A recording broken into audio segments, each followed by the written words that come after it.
समय पर लिए गए सटीक फैसलों से लाखों देशवासियों का जीवन बचा है। आज देश में कोरोना के नए मरीजों की संख्या भी तेजी से घट रही है और जो संक्रमण से ठीक हो चुके हैं उनकी संख्या भी बहुत अधिक है।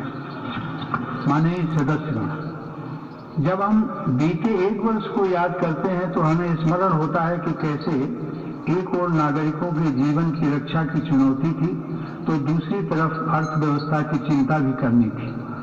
अर्थव्यवस्था को संभालने के लिए रिकॉर्ड आर्थिक पैकेज की घोषणा के साथ ही मेरी सरकार ने इस बात का भी ध्यान रखा कि किसी गरीब को भूखा न रहना पड़े। प्रधानमंत्री गरीब कल्याण योजना के माध्यम से 8 महीनों तक 80 करोड़ लोगों को 5 किलो प्रति माह अतिरिक्त अनाज निःशुल्क सुनिश्चित किया गया। सरकार ने प्रवासी श्रमिकों, कामगारों और अपने घर से दूर रहने वाले लोगों की भी चिंता की। One nation one ration card की सुविधा देने के साथ ही सरकार ने उन्हें निःशुल्क अनाज मुहैया कराया और उनके लिए श्रमिक स्पेशल ट्रेनें चलवाई।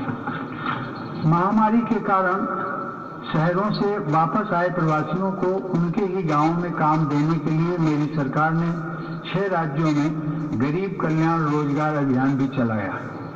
इस अभियान की वजह से 50 करोड़ मैन डेज के बराबर रोजगार पैदा हुआ। सरकार ने रेहड़ी पटरी वालों और ठेला लगाने वाले भाई बहनों के लिए विशेष स्वनिधि योजना भी शुरू की। इसके साथ ही करीब 31,000 करोड़ रुपए गरीब महिलाओं के जन धन खातों में सीधे ट्रांसफर भी किए गए। इस दौरान देश भर में उज्ज्वला योजना की लाभार्थी गरीब महिलाओं को 14 करोड़ से अधिक मुफ्त गैस सिलेंडर भी मिले। अपने सभी निर्णयों में मेरी सरकार ने संघीय ढांचे की सामूहिक शक्ति का अद्वितीय उदाहरण भी प्रस्तुत किया है। केंद्र और राज्य सरकारों के बीच इस समन्वय ने लोकतंत्र को मजबूत बनाया है और संविधान की प्रतिष्ठा को सशक्त किया है। माननीय सदस्यगण, आचार्य चाणक्य ने कहा है, तृणम लघु तृणात् स्थूलम स्थूलादपि च याचकः वायुना किम न नीतो असो माम्यम या चयस्यति।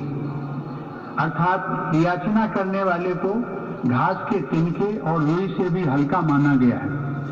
रुई और तिनके को उड़ा ले जाने वाली हवा भी याचक को इसलिए अपने साथ उड़ाकर नहीं ले जाती कि कहीं वह हवा से भी कुछ मांग न ले। इस प्रकार हर कोई याचक से बचता है।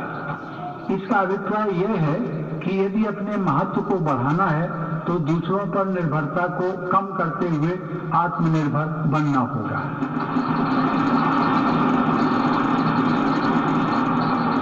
आजादी की लड़ाई के समय हमारे स्वतंत्रता सेनानी जिस सशक्त और स्वतंत्र भारत का सपना देख रहे थे, उस सपने को सच करने का आधार भी देश की आत्मनिर्भरता से ही जुड़ा था।